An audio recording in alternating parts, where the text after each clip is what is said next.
Although there is no ideal environment for warfare and every climate and terrain carries its own challenges, most veterans agree that the jungle is absolutely the last place where you would want to fight and be.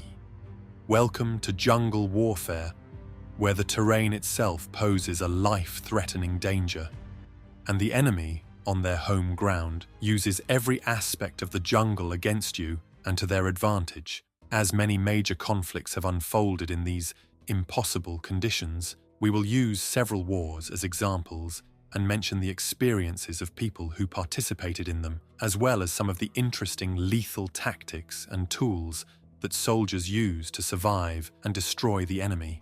Jungle warfare is unique in itself because most standard, let's say, rules and methods of warfare are not applicable. It is difficult or impossible to use vehicles. Open-field combat tactics also fall away, and a large, powerful army that relies on technology and the firepower of heavy weapons is now forced to operate in smaller groups that can be easily ambushed by a much smaller force that uses the terrain to their advantage. We have seen many of these examples throughout history, such as the Vietnam War and World War II in the Pacific, where smaller defending forces inflicted horrific losses on attacking side. The attacker who is maneuvering often cannot find his way and becomes lost. His subunits cannot see each other, so cannot easily coordinate fire and movement. The defender who is in his fighting pit also cannot direct his fire on targets hidden by thick foliage. His weapons, which in other circumstances can fire accurately for hundreds of meters, are much less useful when he can only see 20 meters.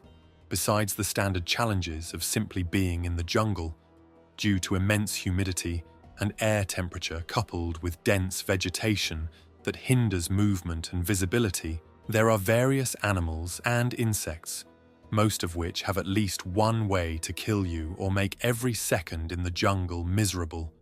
And all this is without the influence of the enemy, who, although enduring the same conditions as you, at least is accustomed to them and knows how to use them against you. Heavy rains and cold nights, humidity, mosquitoes, ticks, snakes, and even tigers and leopards will push soldiers to the edge of their nerves. Of course, there is also our friend, malaria, if things are not unpleasant enough. However, I would like to talk more about the kind of battles that were fought here in practically impossible conditions and what the warring sides tried to do in the hope of coping with the jungle and then with the enemy. Even in ancient times, during the battles of the Teutoburg Forest, where Roman legionaries were decimated by Germanic tribes, it was recognized how the forest could be an excellent ally or enemy. Throughout history, there have been many such examples, but a true horror on a much larger scale was experienced by Allied forces, most notably American and British, during World War II, during the invasion of Japanese islands. Here, the complete, brutal ruthlessness of the jungle, which the enemy exploited to its fullest, was demonstrated. The most devastating tropical diseases, along with unbearable climate conditions, all while on the other side was a well-armed, well-organized, prepared, and significantly better equipped for jungle warfare Japanese army. Marines will be constantly exposed to deadly attacks without any rules, in bad weather, at night, at dusk, or at dawn, pushing Allied soldiers beyond the limits of mental and physical endurance. Losses exceeded all expectations, with Allies paying with blood for every inch of ground taken. Close attacks with knives or swords, hand-to-hand combat, and leaving mutilated bodies of fallen Allied soldiers as gruesome warnings were standard characteristics of Japanese soldiers. Allied soldiers were not any better when it came to dealing with the Japanese. There are recorded cases where soldiers took disturbing souvenirs and even sent them back home to their families, if you know what I mean. Veterans from the Japanese islands say that they could smell the Japanese soldiers before they even saw them because they suffered from a lack of water and hygiene and very good at hiding in the jungle's greenery. If that wasn't enough, the Japanese also had a developed network of underground tunnels moving unnoticed across the island.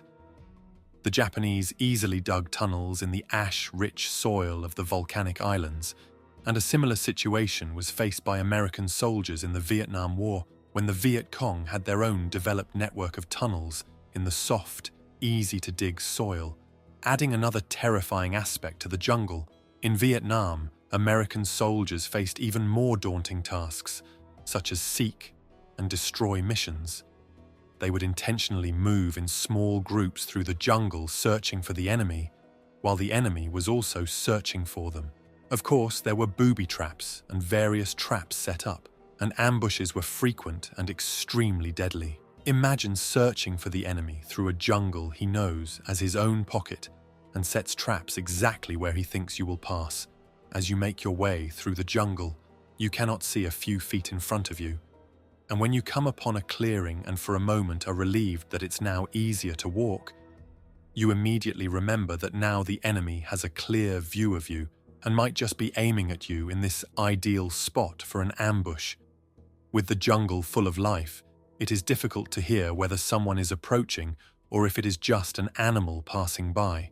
The night is dark and frightening in itself, and in the jungle, all this is multiplied. Of course, you carry heavy equipment, ammunition, water, food all the time, all in humidity and temperature that make it hard to breathe. And tiger attacks, especially at night, were a terrifying occurrence with several soldiers literally being eaten by them during the Vietnam War. Although practically unusable in jungles, tanks were used in Vietnam and in the invasion of the Japanese islands during World War II. As for Vietnam, the M48 Patton tanks were fairly resistant to RPGs, stick grenades, and small arms fire, but a bigger problem was that tankers could literally not see beyond the barrel of their tank. Thus, when used as infantry support, they often fell into various traps for tanks, such as large square holes dug and covered, so the tank would fall in and couldn't get out. American tankers in Vietnam had instructions to drive with closed and locked hatches because the Viet Cong could easily come close and climb on the tank to throw grenades inside. Because of this, there were many cases of scratching each other's back, as tankers said, referring to the tank behind firing a machine gun or using a canister or beehive round on the friendly tank in front to relieve him from swarming infantry. And on the engine deck, there would often be a loader guarding the rear of the tank with a shotgun.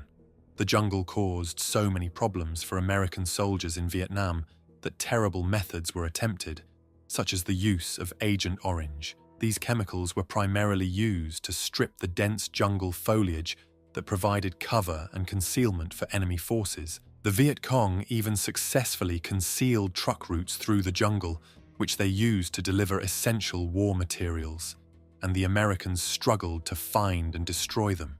There were also attempts to use various sensors such as infrared or acoustic, or even detecting scents, to discover the presence of the enemy and distinguish the movement of people from animals. Some were relatively successful. However, the jungle with its humid conditions also caused problems for them.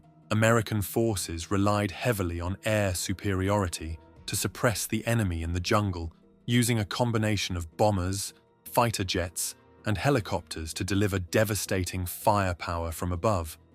The dense jungle canopy, however, made it difficult to accurately target enemy positions. Pilots and ground troops had to coordinate closely, but in the chaos of combat, mistakes were common.